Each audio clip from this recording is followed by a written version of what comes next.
अस्सलाम वालेकुम व्यूअर्स। आज के लेक्चर में हम स्टडी करने जा रहे हैं energy conservation in simple harmonic motion.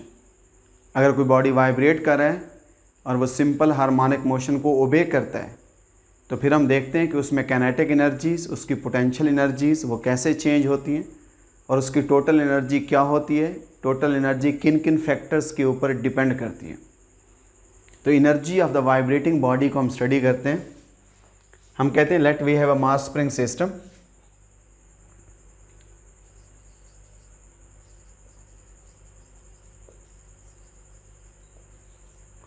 For a mass spring system हम कहते हैं कोई बॉडी जो है उसका instantaneous displacement that is equal to maximum displacement amplitude of the body cos of omega t plus 5, ये उसका डिस्प्लेसमेंट है। अगर मैं इसका डेरिवेटिव ले लूँ, velocity, instantaneous velocity is the derivative, is the time derivative of displacement. इसका time derivative लें तो क्या आ जाएगा, x m minus sine of omega t plus 5, और इस रकम का क्या डेरिवेटिव आ जाएगा, मल्टीप्लाइड बाई ओमेगा, ये टाइम डेरिवेटिव आ जाएगा। तो इंस्टेंटेनियस वेलोसिटी के लिए क्या फार्मूला है, माइनस एक्सएम ओमेगा, एक्सएम ये omega into sine of omega t plus 5। मैं इसको कह देता हूँ ये कोई इक्वेशन 1 है, इसको हम बोल देते हैं ये हमारे पास कोई इक्वेशन 2 है। यानी हमारे पास यूँ जो मास स्प्रिंग सिस्टम है उसको हम हॉरिजेंटल कर लेते हैं, हॉरिजेंटल मास स्प्रिंग सिस्टम है। जब मास स्प्रिंग सिस्टम यो मीन पोजीशन के गिर्द वाइब्रेट करता है, ये उसका मीन पॉइंट है, कोई पॉइंट ओ है, इतने डिस्टेंस पे हम कह देते हैं ये उसका एक एक्सट्रीम है, यहाँ इस पे दूसरा एक्सट्रीम है। वो बॉडी इस एक्सट्रीम और मीन के दरमियान ऐसे वाइब्रेट कर रहे हैं, कहीं उसकी एनर्जी पोटेंशियल होगी तो कहीं उसकी एनर्जी काइनेटिक एनर्जी होगी। और जो टोटल एनर्जी होगी, टोटल एनर्जी फिर हम मालूम करते हैं कि उसका फार्मूला हमारे पास किस चीज़ के इक्वल आते हैं।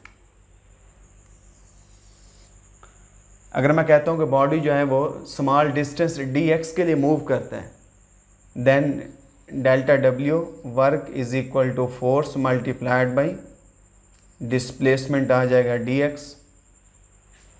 अगर मैं टोटल वर्क को मालूम करूँ, total work is equal to, इसको इंटीग्रेट कर देते हैं और इसको इंटीग्रेट कर देते हैं from 0 to x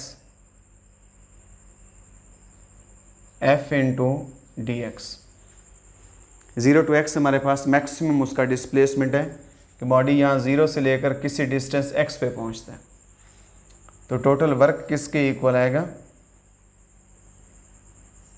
0 to x, f की जगह हम लगा देते हैं कि f is equal to minus k x, ये रिस्टोरिंग फोर्स उस बॉडी पे लगती है, ये यहाँ पे पुट करें, then work is equal to 0 to x minus k x multiplied by d x. Work done that is equal to minus k x का हम करेंगे इंटीग्रेशन, तो x square divided by 2, limit है उस पर 0 टू x। रिस्टोरिंग फोर्स इस body पे वो इतना वर्क करती है 1/2 के एक्स स्क्वायर माइनस क्या आ जाएगा, 0 का स्क्वायर। तो work done that is equal to 1/2 के एक्स स्क्वायर। अब this work is stored as the elastic potential energy in the body. जो पोटेंशियल एनर्जी है, potential energy that is equal to negative of work done. जितना हम work करते हैं वो work as a potential energy उस spring में store हो जाता है और उस पोटेंशियल एनर्जी को बोलते हैं, वो उसकी इलास्टिक पोटेंशियल एनर्जी है। वर्क की वैल्यू यहाँ पे पुट करें,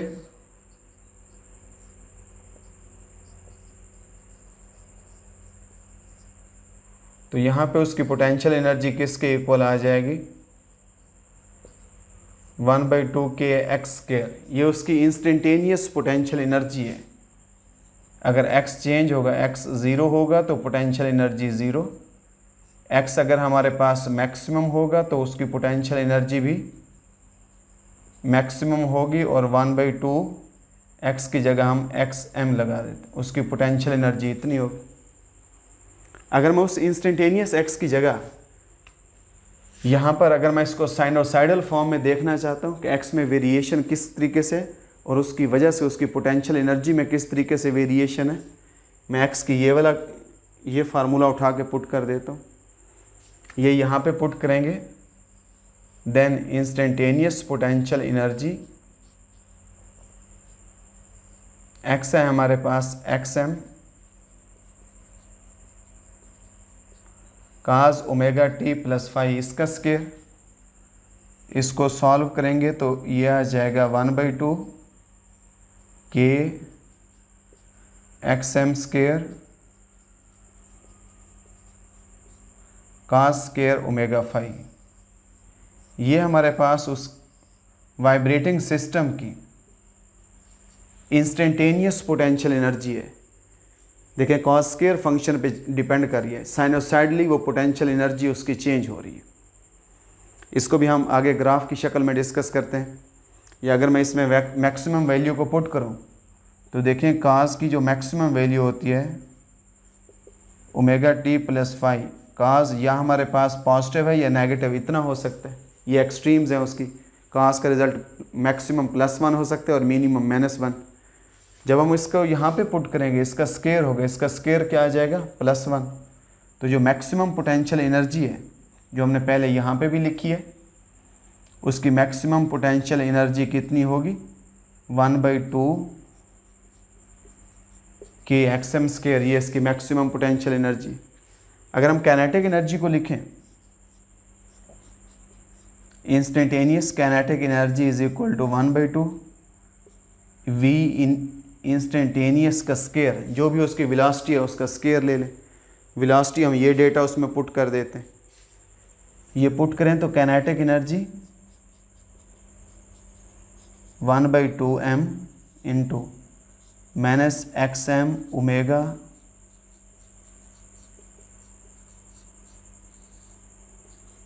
ये इसका स्केयर आ जाएगा।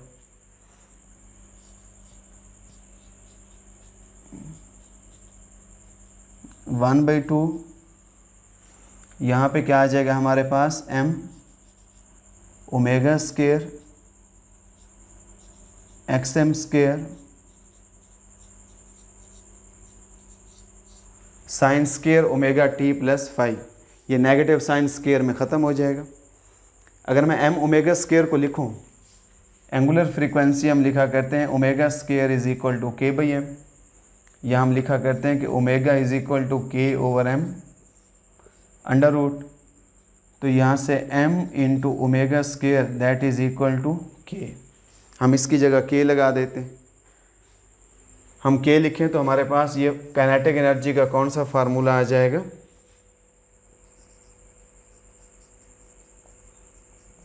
One by two m omega square की जगह आ जाएगा k xm square sine square omega t plus five. अब ये हमारे पास उसकी काइनेटिक एनर्जी है। आप इसको इक्वेशन 4 कह दें। अब काइनेटिक एनर्जी और पोटेंशियल एनर्जी दोनों साइनोसाइडल हैं। इसका मतलब है जैसे बॉडी वाइब्रेट कर रहा होता है, बॉडी वाइब्रेट कर रहा है, साइनोसाइडल वाइब्रेशन है उसमें, वो तो हमें नज़र आती है कि बॉडी वेरी कर रहा है, उसकी मोशन पोजीशन को चेंज कर रहा है। लेकिन जो उसकी एनर्जीज़ होती हैं वो भी साइनोसाइडली मुसलसल चेंज होती हैं। जहाँ साइन फंक्शन का रिज़ल्ट मैक्सिमम होगा, जहाँ साइन फंक्शन का रिज़ल्ट मैक्सिमम होगा वहाँ पे कास फंक्शन का रिज़ल्ट 0। इसका मतलब है जहाँ काइनेटिक एनर्जी मैक्सिमम होगी वहाँ पे पोटेंशियल एनर्जी वो क्या आ जाएगी 0, और जहाँ पर कास फंक्शन का रिज़ल्ट मैक्सिमम होगा वहाँ पे साइन फंक्शन का रिज़ल्ट क्या आ जाएगा 0। इट मीन्स जहाँ पे पोटेंशियल एनर्जी मैक्सिमम होगी वहाँ पे काइनेटिक एनर्जी क्या आ जाएगी वो 0। तो इन दोनों का आपस में रिलेशन है। जैसे साइन और काज मुसलसल चेंज होते रहते हैं, इसी तरीके से इनकी एनर्जीज़ भी मुसलसल चेंज होती रहती हैं। हम यहाँ पे देख सकते हैं काइनेटिक एनर्जी के केस में, अगर मैं एक्सट्रीम पॉइंट पे लिखूँ at x is equal to 0, mean point के ऊपर उसकी वेलोसिटी मैक्सिमम है, उसकी काइनेटिक एनर्जी भी क्या होगी हमारे पास, मैक्सिमम होगी। अगर हम मीन पॉइंट पे देखें, अगर हम एक्सट्रीम पे देखें, एक्सट्रीम पे जाके वो बॉडी रुक जाता है, उसकी वेलोसिटी 0 होती है, वहाँ पे उसकी ये काइनेटिक एनर्जी भी क्या आ जाएगी, काइनेटिक एनर्जी भी 0 होगी। तो देखिए मीन पॉइंट के ऊपर पोटेंशियल एनर्जी 0 थी और मीन पॉइंट के ऊपर काइनेटिक एनर्जी मैक्सिमम है। एक्सट्रीम पॉइंट पे पोटेंशियल एनर्जी क्या थी हमारे पास, 0 थी। एक्सट्रीम पॉइंट पे पोटेंशियल एनर्जी हमारे पास क्या है, मैक्सिमम है। और एक्सट्रीम पॉइंट के ऊपर काइनेटिक एनर्जी क्या है हमारे पास, ये 0 है। अगर हम दोनों एनर्जीज़ को आपस में ऐड करें, जो टोटल मैकेनिकल एनर्जी है, total mechanical energy is the instantaneous kinetic energy plus instantaneous potential energy, ये total energy of the vibrating system है। अगर हम इसका डेटा इसमें पुट करें, काइनेटिक एनर्जी है 1/2 xm² sin² plus phi omega t plus phi, और जो पोटेंशियल एनर्जी है हमारे पास 1/2 xm² cos² omega t plus phi. अगर हम इसमें से 1/2 kxm² को कॉमन ले लें तो अंदर बचेगा sin² प्लस cos², उसकी जगह 1 आ जाएगा। तो टोटल एनर्जी का फार्मूला क्या बचेगा, total energy is equal to 1/2 kxm²। xm हमारे पास क्या है, amplitude of the vibrating body है। इट मीन्स जो एनर्जी है, एनर्जी डायरेक्टली डिपेंड करती है अपॉन द स्प्रिंग कांस्टेंट, और एनर्जी इससे ज़्यादा डिपेंड करती है, टोटल एनर्जी डायरेक्टली डिपेंड करती है अपॉन द एम्पलीट्यूड स्क्वायर। जितना उसका एम्पलीट्यूड दुगना कर देंगे आप एम्पलीट्यूड को 2 टाइम्स इंक्रीज कर दें, टोटल एनर्जी उसकी 4 टाइम्स इंक्रीज कर जाएगी। आप एम्पलीट्यूड को हाफ कर दें, टोटल एनर्जी उसकी 4 टाइम्स डिक्रीज कर जाएगी। लेकिन जब हम कहते हैं कि बॉडी मूव कर रहा है विद अ कांस्टेंट एम्पलीट्यूड, अगर उसका एम्पलीट्यूड चेंज नहीं हो रहा और अगर हम स्प्रिंग को चेंज नहीं करते, अगर स्प्रिंग को चेंज नहीं करेंगे तो इसका मतलब है स्प्रिंग कांस्टेंट के उसका सेम होगा, के चेंज नहीं होगा। अगर सेम सिस्टम हो और बॉडी एक यूनिफॉर्म एम्पलीट्यूड से वाइब्रेट करता रहे, फिर उसकी एनर्जी हमेशा कांस्टेंट होती है। ये नहीं होगा बॉडी मीन से एक्सट्रीम पे जा रहा है तो टोटल एनर्जी बढ़ रही है, ऐसा नहीं होगा। बॉडी एक्सट्रीम से मीन पे आ रहा है तो टोटल एनर्जी बॉडी चाहे मीन से एक्सट्रीम पे जाए और चाहे वो एक्सट्रीम से मीन पे आए, टोटल एनर्जी हर जगह वो कांस्टेंट होगी। वो एम्पलीट्यूड पे डिपेंड करेगी और स्प्रिंग कांस्टेंट के पे डिपेंड करेगी। हाँ, जो पोटेंशियल और काइनेटिक एनर्जीज़ होती हैं वो मुसलसल चेंज होती रहती हैं। अगर मैं उनका ग्राफ प्लॉट करूं, हम इस साइड पे ले लेते हैं, हमारे पास इस साइड पे हम एनर्जीज़ को ले लेते हैं, उस साइड पे हम टाइम भी ले सकते हैं, हम उसका फेज़ एंगल भी ले सकते हैं। अगर मैं यहाँ पे थीटा पुट कर देता हूँ, थीटा हमारे पास किस चीज़ के इक्वल है, theta is equal to omega t plus phi. यहाँ पे मैं थीटा इसकी जगह लिख देता हूँ कि ये हमारे पास क्या है, थीटा। मैक्सिमम एनर्जी किसके बराबर है, वो ये है, मैक्सिमम एनर्जी हमारे पास, ये इसकी मैक्सिमम एनर्जी की लाइन है। और जो टोटल एनर्जी है, टोटल एनर्जी उसकी हमेशा कांस्टेंट होती है और किसके बराबर होती है, 1/2 kxm²। वो इतनी उसकी टोटल एनर्जी है। जो उसका थीटा इंक्रीज़ करता जाएगा उसकी एनर्जी के ऊपर किसी किस्म का कोई फ़र्क नहीं। अब देखें, जो पोटेंशियल एनर्जी है वो cos फंक्शन का ग्राफ है, cos² फंक्शन है और वो भी sin² फंक्शन है। अगर स्केयर फंक्शन है इसका मतलब है उनका रिजल्ट कभी नेगेटिव नहीं आएगा। एनर्जीज़ का जो लेवल होगा वो कभी नेगेटिव में नहीं जाएगा। एनर्जी हमेशा क्या रहेगी, इस साइड पे अगर हम एनर्जी को लेते हैं तो उसका एनर्जी हमेशा वो 0 से ऊपर रहेगी। एनर्जी वो इस साइड पे ऊपर पॉजिटिव रहेगी। जैसे साइन फंक्शन का ग्राफ हाफ ग्राफ ऊपर चला जाता है और उसकी नेक्स्ट पीक नीचे चली जाती है, अब यहाँ पे ग्राफ उसके जो मीन पोजीशन है उससे नीचे नहीं जाएगा क्योंकि स्केयर फंक्शन है। अगर मैं कॉस का ग्राफ खींचता हूँ तो कॉस का ग्राफ यूँ एक्सट्रीम से शुरू होता है, ऐसे ये एक्सट्रीम पॉइंट से शुरू हुआ। अब इस किस्म की वेरिएशन है किसके अंदर, ये कॉस फंक्शन का ग्राफ है, कॉस स्केयर फंक्शन का। ये हमारे पास वेरिएशन है पोटेंशियल एनर्जी में। इसको मैं कह देता हूँ कि ये कौन सा ग्राफ है, ये हमारे पास इंस्टेंटेनियस पोटेंशियल एनर्जी का ग्राफ है, जो थीटा के मुसलसल चेंज होने से वो चेंज होता जा रहा है। अगर हम कहते हैं कि बॉडी इनिशियली यहाँ से शुरू करता है, उसमें हम थीटा को अगर ज़ीरो कह देते हैं, थीटा ज़ीरो है, यहाँ पे कितना आ जाएगा हमारे पास पाई, कास पाई हमारे पास किसके इक्वल आएगा, कास पाई का रिज़ल्ट हमारे पास कास ज़ीरो पे हमारे पास रिज़ल्ट उसका मैक्सिमम। उसके बाद अगर हम पाई/2 लेंगे, कास पाई/2 90 और कास 90 क्या हो जाएगा 0। मैं इसको पाई/2 कह देता हूँ। यहाँ पे जो ग्राफ है ये कौन सा पॉइंट है, पाई, इस पॉइंट को कह देते हैं 3π/2, इस पॉइंट को कह देते हैं ये हमारे पास 2π। ये हमारे पास उसका टोटल फेज़ ऑफ वाइब्रेशन है। इनिशियली वो बॉडी कहाँ से शुरू करते हैं, कॉस फंक्शन का मतलब है इनिशियली बॉडी वो 90 से एक्सट्रीम पोजीशन से शुरू कर रहा है। अगर मैं साइन फंक्शन का ग्राफ खींचूँ, देखें sine square function, sine function हमेशा 0 से स्टार्ट करता है। When theta is 0 the result of sine function is 0, then kinetic energy is 0। तो साइन फंक्शन का ग्राफ ये है, जहाँ पे इसका रिज़ल्ट 0 है वहाँ पे साइन का रिज़ल्ट क्या आ जाएगा, वो मैक्सिमम। जहाँ पे इसका रिज़ल्ट 0 है तो साइन फंक्शन का रिज़ल्ट, जहाँ पे इसका ये पोटेंशियल एनर्जी का ग्राफ मैक्सिमम पे पहुँचता है तो काइनेटिक एनर्जी का ग्राफ क्या आ जाएगा, काइनेटिक एनर्जी का ग्राफ 0 से गुजरेगा।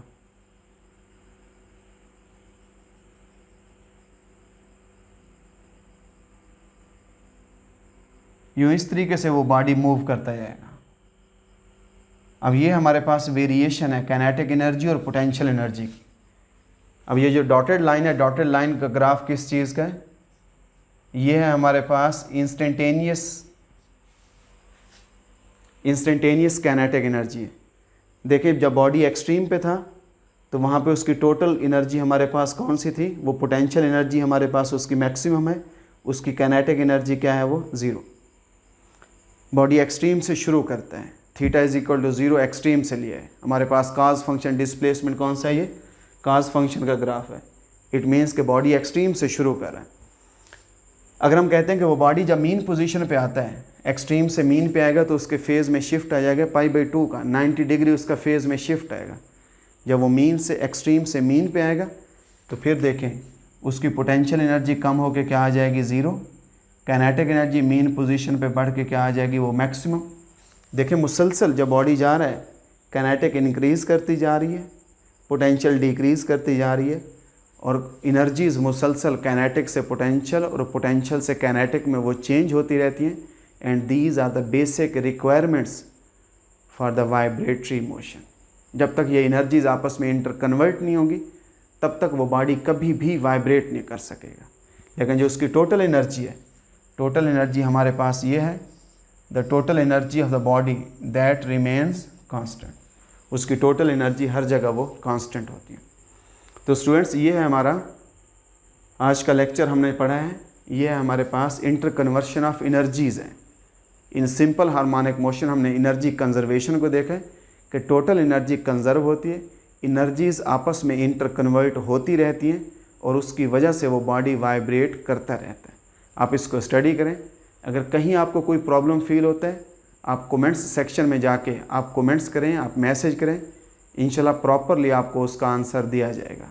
Thank you so much.